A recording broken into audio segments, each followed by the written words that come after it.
Hi, sis. Hello. How are you doing? It's good to see Oh my, you. good to see you. How are you? I am so good. I'm so good. I know there's so much going on, but I took a moment to come sit outside and Yeah. read this book that is blessing my life and changing it. My grandmother's hands, speaking of mothers. It's so Yeah, good. yeah. Oh Yeah. my gosh. Oh So my gosh. talk to us. I know that you first of all, thank you for reaching out to me to be like, sis, we need to be doing Absolutely. something this week. And you're right on. So talk about the importance of Black Maternal Health Week, what folks should Mm, be doing to educate themselves, and how we can help save our sisters as they give birth to these amazing Black children. that part. Yeah. So Black Maternal Health Week is this week. I believe it started on the 12th and it goes for an entire week. And basically it's a time to really raise awareness in what's going on in the maternal realm of Black motherhood. For those who don't know this, but Black women are 3 to 4 times more likely. And actually, I'm going to switch my verbiage up. I was on this panel this past week about language mattering. Usually we say that Black women are 3 to 4 times more likely to die during childbirth. But by saying that, we kind of put the onus on Black women, as Yeah. opposed to saying Black women are 3 to 4 times more likely to be killed and to be neglected during childbirth than our white counterpart. And it's because of racism. And Right. so, and the system behind it. And so it's a time to raise awareness around it. It's a time to put forth solutions around it, because a lot of people don't know. They really don't know. You know, Yeah. folks go in to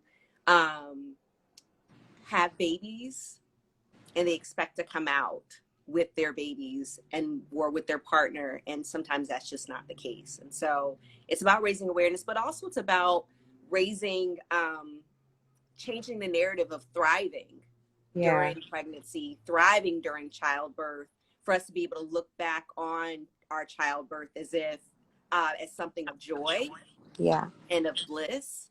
I know you and I have talked about this before, but in regards to, us not dying during childbirth shouldn't be the bare minimum. Hmm. Us getting out by the skin of our teeth should not be the bare minimum, but we should be able to look back on it and be like, yeah, I did that. And Yeah. that was pretty awesome. So that's what this week is Mm. about. That's what It's it's so about. important, Brandi. I know that you have had your own experiences that led you to be even more passionate about this issue. Can you talk about some of what you experienced in childbirth? You know, going the traditional route and then being like, all right, let me take matters into my own hands so I feel less traumatized and more able to welcome in this bundle of joy into your life. Yeah, absolutely. So I have 3 Black boys, 3 boys, Jax, Jedi, and Jupiter. And with my oldest, who is now 14, he'll be 15 this year, which is crazy, especially with everything that's going on and has been Yeah. going on. Um, I, I was in my early 20s, so I didn't know much about, that I even had a choice in how I birthed. And this also was in 2006. So there was no such thing as Instagram or Facebook or any of that stuff, back then, these groups that you could be a part of. And I birthed in a hospital. I was there for 18 hours in labor with Pitocin, which is supposed to speed along your labor. It did not. Mhm. Um, and it was just a really long process. That one wasn't as traumatic as the second one. The second one Mhm. with Jedi was super traumatic. It was 43 hours of labor, which is like almost 2 days. Um, it was my water breaking, my doctor not really following up with me, which then led to us being in the NICU for 10 days. Because, when you are left unattended that long, you risk the chance of infection. And it was traumatic in the sense of, yeah, it was painful, but no one was there to support, really. No one was there to say, hey, You got this. Mm-hmm. And so I'm sitting there and I'm in back labor and I'm on my back, which is, if I had a doula during that time, would have been like, hey, let's flip you around. And it was really, really tough. Mm-hmm. The third time around, I remember feeling so, I had a lot more knowledge by then. And I just knew, I was like, I don't want to repeat that. I want to birth on my own terms. I felt like I was unheard. I felt like I was ignored. And this time I got a Black midwife. I had a Black doula. It was super blackety black up in my house. We had a home birth. And we were here. We had Jupiter literally over there under the dining room table, or not under the dining room table, was where the dining room table was. And it was wonderful. My labor, I think, was 3 hours. So you go from 18 hours to 43 hours to 3 hours. Yeah. And what was the difference? I felt safe. Yes. I felt safe. Mm-hmm. I was surrounded and I felt safe. I felt heard. And so my body could then open up and birth. And so for me, I believe that this week is so necessary because so people know that they have options, they have choices, whether you birth in a hospital or in a birth center or a home birth, it's all your choice. But I think knowing the questions even to ask your healthcare provider if you choose to birth at a hospital.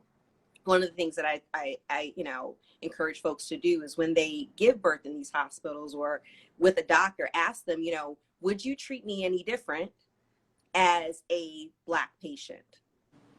And if they say to you, I don't see color or I don't see any difference, Run out. that's a red flag. Run out. Run out. Yeah. Because they need to see that there is a difference here. There are literally people dying because of this. And so the difference is not that Black people can tolerate more pain.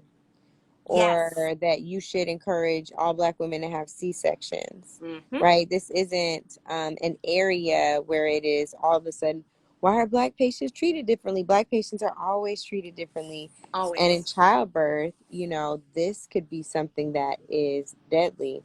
So, Brandi, one of the things that we haven't touched on yet that I think is important too is how politics are even involved here. We know that under Kamala Harris's leadership, excuse me, our nation's new vice president, she's really prioritized Black maternal health while she was in the Senate. She co-authored the Momnibus to help to ensure and prioritize that Black pregnant people have a safer path. And of course, Congresswoman Lauren Underwood has considered that work. And there are some efforts in states all over the country and localities all over the country that are doing some of this work. Why is that important? It's important because, we see it the way we vote and who's in office, it influences everything. And it influences how we birth as well. The fact that our vice president is putting push behind this is huge. It's huge. We need to see, and it also raises awareness. It raises awareness that, hey, there's a problem here. Like, it's a real problem. Yeah. Systemic.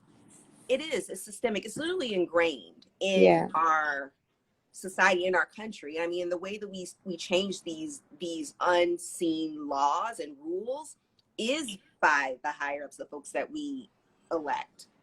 I mean, we've talked about it before, but literally within obstetrics, the forefather, Dr. Marion Sims, he experimented on enslaved women. Yeah. And that's ingrained into the textbooks, into the studies, and into the politics of it. To think that, these folks who are in these positions don't, within medicine don't know that. It's in there. Yeah. Yeah. The other thing that came up there, every time that we talk, Brandi, I feel like Some of this stuff has not been, on IG, but there's these visceral responses to like, oh my God, I feel seen. You're talking about my same issue. So there's a comment where a woman said, I said that my baby was coming and I wasn't believed. So it's not just that they think that we have a higher tolerance for pain, a higher pain threshold, but there's also this like lack of belief about your Black patients, the folks who are giving birth. What do you say to that? How do we solve for that? How do we make doctors believe us? Is it about choosing a different doctor? Is there some other policy-based solution that we should be engaging in and focusing on during Black Maternal Health Week? I think it's all of that. I think one of the things is if you don't feel like your doctor sees you, yes, like really sees you and believes you, it's never too late to change care. Mm-hmm. And a lot of people, I think that because they're at 36 weeks, 35 weeks, they have to stay. They don't. I know midwives in hospitals who actually work in hospitals who will let you change care at 36 weeks, 37 weeks, 38 weeks. I know people who, as long as you ain't pushing, I can see you. So, sorry, I'm listening to you. I just saw this butterfly come by and I'm like, oh my God, that's so pretty. But that's just a sign. That's good joy. We're spreading joy and information today. That's what I'm that sorry, is. girl. No. But I know you're gonna be like, what are you doing? I'm like, oh my God, look at this. No, Sorry, it's the same. sis. I would have done the same thing. I would have been like, Mm-hmm. Yeah, it's pretty. It's big too. That's what I was like. Is that a bird? I was trying to figure it out. It's a bird butterfly. Yes, because that's what Black women do. They bring magic, like bird butterflies. It's a bird butterfly. Yes.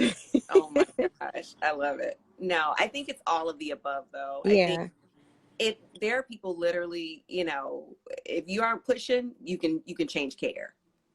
Let me ask you this, Brandi, because this is, I think, important too.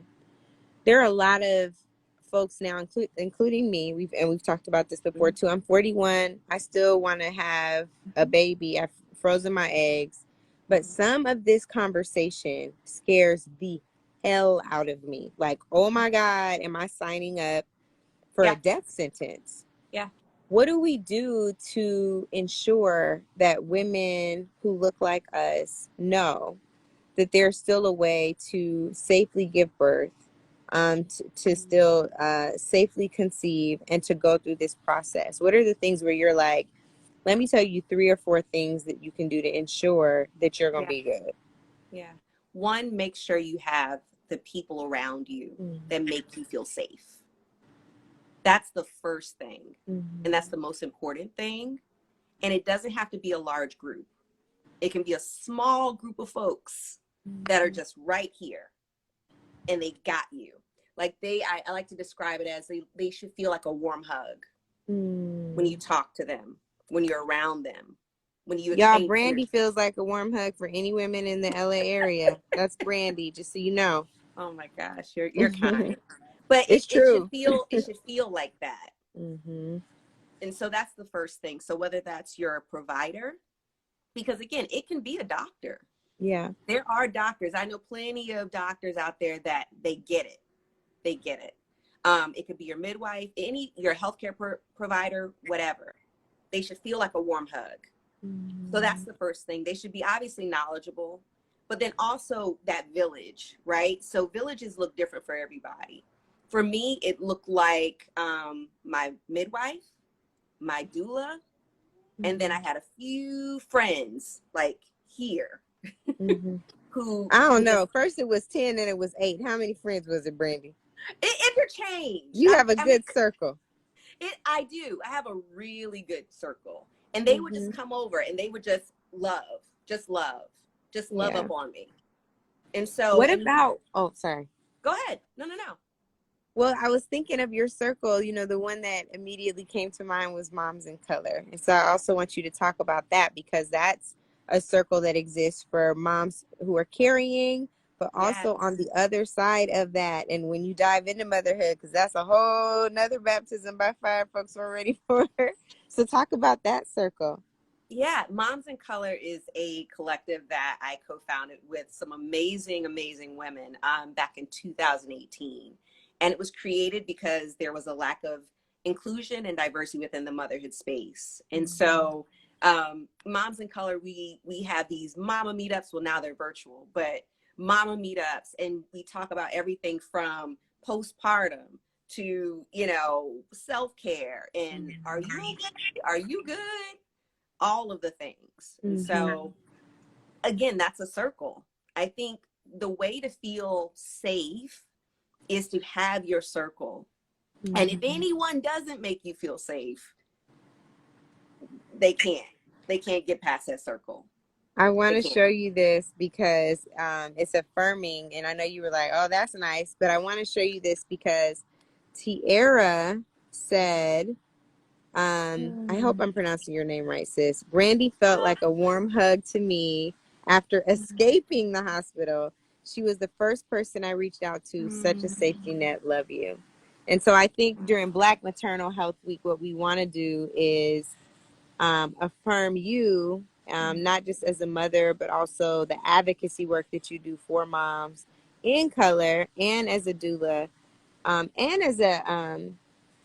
as just an advocate and an educator on these issues. Like, it is so important, and you still do it with so much love and tenderness and compassion and empathy and concern.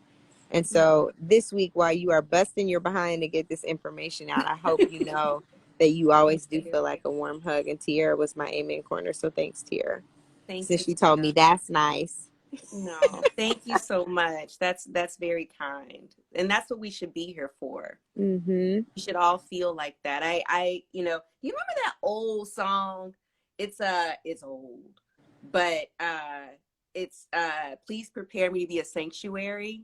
Oh, yes. Remember that? Yeah. I remember I was at Come on, church. Yeah, it's old. It's an old one. But I've heard that song a billion times, you know. Yeah. I remember I was at this birth, and there's this mom, and she was in her birth tub, and this song was playing. And I think that I never heard this rendition before, but it was by A Beautiful Chorus, which is like a meditative I love them. I just great? realized, oh my God, I'm on it. Yeah, you need to check it out. I love them. Listen to it. So they did their rendition of it, and I remember seeing this woman birth while this is playing, and I've never heard that song, so I heard it differently that time. But what I got from it was, we are all sanctuaries, right? Yes. We're all walking, living, breathing sanctuaries. Yes. And we're all looking for safety.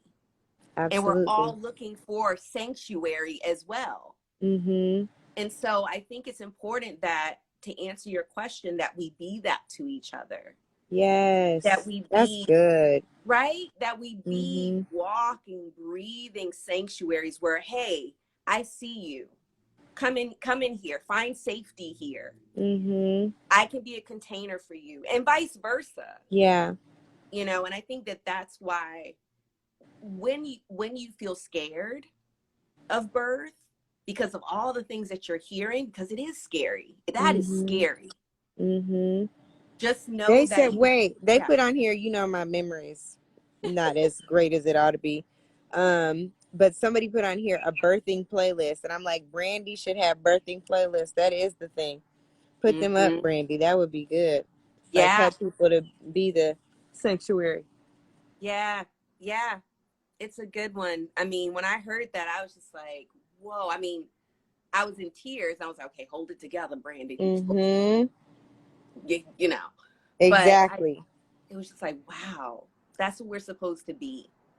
You know. That is it's so good too, because what you realize, some of us a little late, but what you realize is you can't be to anybody something that you're not already for yourself. And so being a sanctuary, a safe place, a refuge, you know, a loving, centered person comes from a lot of self-work and care. And you can't offer that to your kids or your family members, your spouse, your partner, if you haven't created that for yourself. And it's hard because Black women, you know, we're trained to only output. Everything is about what we're pouring out. Our value and our worth is tied to how much we pour out. And that does not provide a safe or stress-free environment for a child to grow. Mm-mm, mm-mm. No, it's not. And I mean, that's why also it's important, you know, even whether you're pregnant or not, to have that space for yourself, to Mm-hmm. have that safe space and cultivate that safe space within yourself. And that looks like different Mm-hmm. things for everybody, you know, and it may differ from day to day. You know, Yeah. I'm one of those weird people. I don't do well with like, okay, this time I'm gonna like do yoga, and then at this time I'm gonna do this. I like to flow, right? So I'm like Yeah. that. So one day it may look like I'm gonna do some breath work. That's what I'm gonna do. Mm-hmm. I'm gonna breathe. Just gonna breathe until somebody come knock Mm-hmm. on the door. Mm-hmm. Or the Yeah, other day, exactly. right? Or the other day I ordered ice cream and I sat there and I just ate it out Now, of was it I, dairy or dairy free? it was vegan I was yogurt. checking because I remember you being so serious about this vegan. You know, I still never found the peach cobbler ice cream. You may not. I You was may not. so sad, Brandi. You had me all worked up this time. Wait, so there's one question I want to get to because I know we have to hop in a little bit, but somebody asked, Yeah, and you know, I think this is an important one. Can you yeah, share more of your experience as a doula and the difference from midwives? yes, yes. Yeah. So midwives are there for the birth and baby. They are checking vitals, they are checking heart rates, they are making sure that mama and baby make it earthside safely. They are the medical professionals. That's what they do. They have had way more training, long, extensive training. Doulas, we're there for the mom and making sure that um, they feel comfortable. So we're doing counter pressure in your back and acupressure and making sure you know you can do it, and you know, helping you in the tub and helping hold positions, things like that. That's what we're doing. So it's Mm-hmm. very different. We're not medical professionals. I've had people ask me to come to unassisted home births before and be a doula in the place of a midwife, and I've had to say no, ma'am. Uh, Ooh. that is not my role. That is not what I do. Mm-hmm. So we're very different. We are not the medical professionals. We are uh, someone kind of compared it to, like, if you're talking about movies, because I know we live here in LA, but the doulas are like the assistant producers, or and then the midwives are like the executive directors and the folks, Mm-hmm. you know, they're the head person. Mm-hmm. We're there to make sure that the mom is comfortable. They're here to make sure that everyone is safe. So Yeah. that is the difference. So yeah. Well, you are great at what you do. And the thing that you all should know about Brandi, I hope you all start to follow her. She's connected to all the folks in this world and definitely can recommend some good folks. I just want to take the moment to just acknowledge the folks who've shared their stories in the feed that we didn't have the opportunity to get to, for being vulnerable enough to share your pain, your fears, your concerns, your trauma. And I know that for me and Brandi and the beautiful chorus, we are sending all the healing energy, prayers, and the good vibes your way. So I thank you for taking this time with me today, Miss Brandi, and we have to break bread soon. Yes, that would be Hmm. great. I miss people. They want to know your social media. You're in here, isn't it on here? Let's I did see. not put it. It should be on here. What's your Instagram Yeah, handle? it's at B Stereo. So B is in boy and then stereo. Yeah. Yes, and she is gonna be on your stereo talking about saving Black women in childbirth. I We love it. appreciate you, Oh my Brandi. gosh. Thank you so much. I appreciate you. Thank you, sis. I'll talk to you soon. I'll be in All your right. text. Yes, I'll talk to you Bye. soon. Bye.